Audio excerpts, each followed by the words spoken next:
It's the middle of the night. Something pulls you out of sleep.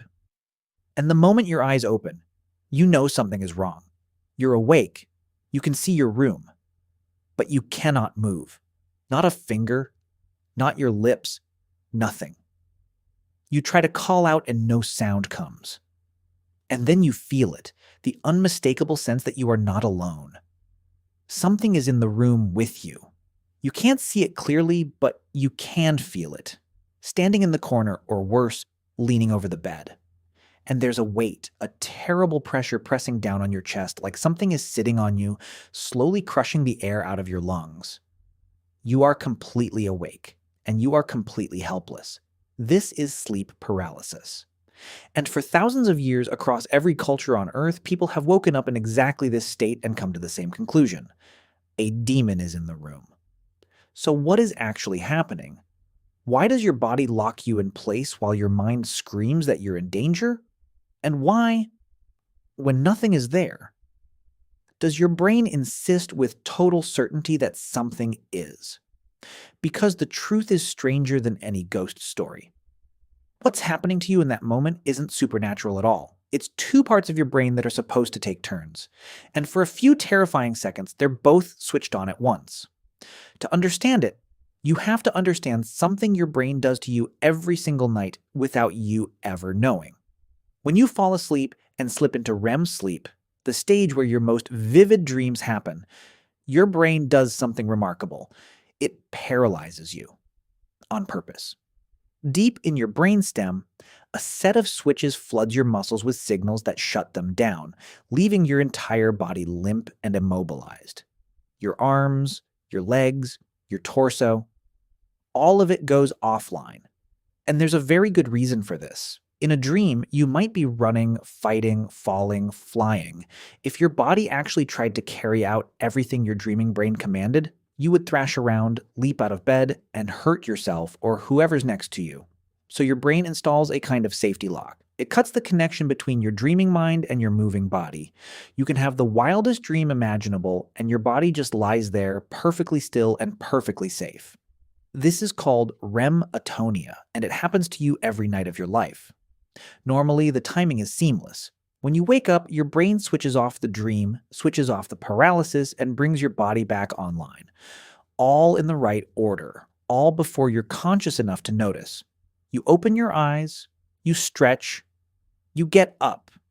The machinery worked perfectly, invisibly, like it always does. But sometimes the timing slips. Sometimes your mind wakes up before your body does. Consciousness comes flooding back. You're aware, you can see, you can think, you can feel your heart pounding, but the paralysis switch hasn't flipped off yet.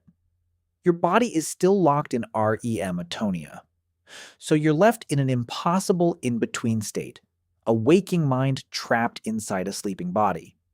You are, in the most literal sense, awake inside your own dream's safety lock. And that explains the first horror, the frozen body. You're trying to move, you're sending the commands, but the line is still cut. Your muscles haven't gotten the message that the dream is over, but that alone doesn't explain the figure in the corner. It doesn't explain the presence, the dread, the thing leaning over your bed. For that, we have to look at what else is still running. Because here's the problem. If your body is still in REM mode, then part of your brain still thinks it's dreaming. And the dreaming brain doesn't just paralyze you, it generates imagery, sensations, whole worlds.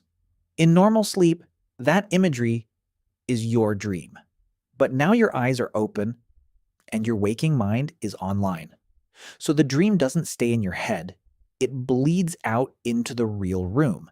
You're seeing your actual bedroom, and your brain is painting hallucinations directly on top of it. These are called hypnagogic hallucinations, and they are astonishingly vivid, far more real than any normal dream, because you are awake to experience them. Shadows that move, figures in the doorway, whispering, footsteps, the feeling of the blanket being pulled. Your brain is mixing dream content with live reality, and you have no way to tell which is which. But why is it always something frightening? Why a menacing presence, a demon, an intruder? Why never something pleasant? This is the part that reveals what your brain is really doing.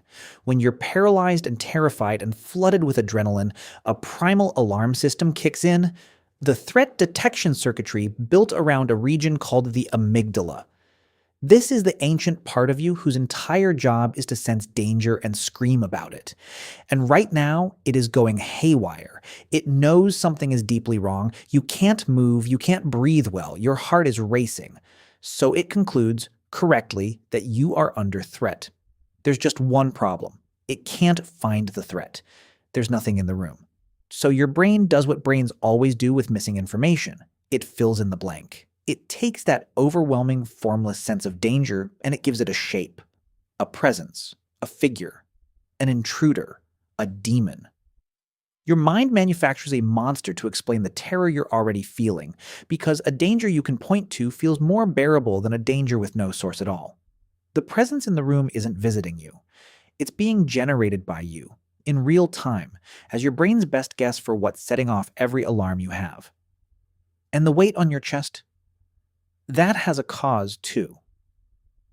During REM sleep, your breathing naturally becomes shallow and automatic, and the muscles in your chest are part of the same system that's been locked down. So, when you wake into paralysis and try to take a deep, panicked breath, you can't fully control it. Your chest feels tight, restricted, heavy, as if something is pressing on it.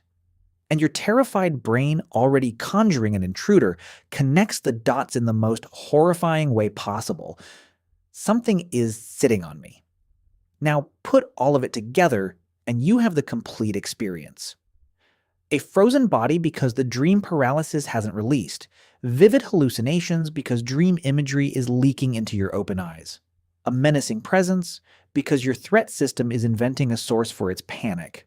A crushing weight because your breathing is still in sleep mode. Every single piece of the nightmare has a quiet, mechanical explanation. There's no demon. There's just your brain, caught with one foot in each world. And here's what makes this truly fascinating. This exact experience has been recorded by nearly every human culture, going back as far as we have records. And they all describe the same thing. In Old English folklore, it was the mare, a demon that sat on the chest of sleepers. That word is literally where we get nightmare. In Newfoundland, it was the Old Hag, a witch who climbs onto you in the night and holds you down. In Japan, it's called kanashibari, to be bound in metal. In Brazil, it's the pisadera, a crone who lurks on the rooftops and steps on the chests of those who sleep on their backs with a full stomach. Across the Mediterranean, the Middle East, Scandinavia, Africa, the Americas, different names, different demons, but always the same scene. You wake, you can't move, and something is sitting on you. And in our modern era, the story changed costume again. Starting in the late 20th century, people began reporting the very same experience: the paralysis, the presence, the inability to move or speak, but described the figure not as a witch or a demon, but as a gray alien standing at the foot of the bed. A huge number of so-called alien abduction memories begin exactly this way, waking in the night, frozen, certain that something otherworldly is in the room. Same neurological event. New cultural mask. Think about what that means.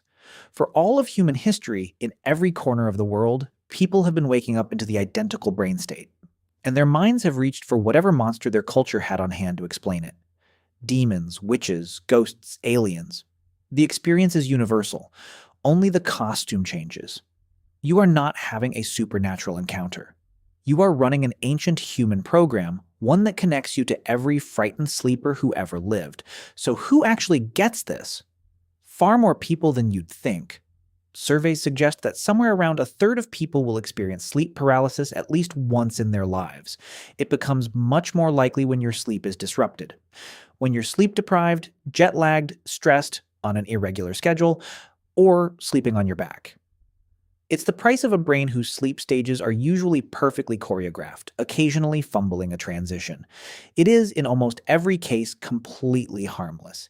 It feels like dying. It is, in reality, just a timing error, and it passes, usually within seconds to a minute or two, the moment your body finally catches up and the paralysis lifts. And maybe that's the part worth holding on to the next time it happens to you.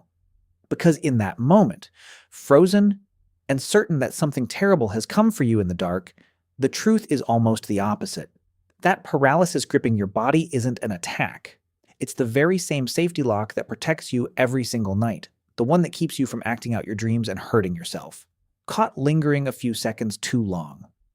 The terror flooding through you is your alarm system, the one that has kept your ancestors alive for millions of years, doing its job a little too well in a moment when there's nothing to fear. There is no demon in the room. There never was. The thing you're sensing in the dark, the presence at the edge of the bed, it isn't coming for you. It's coming from you.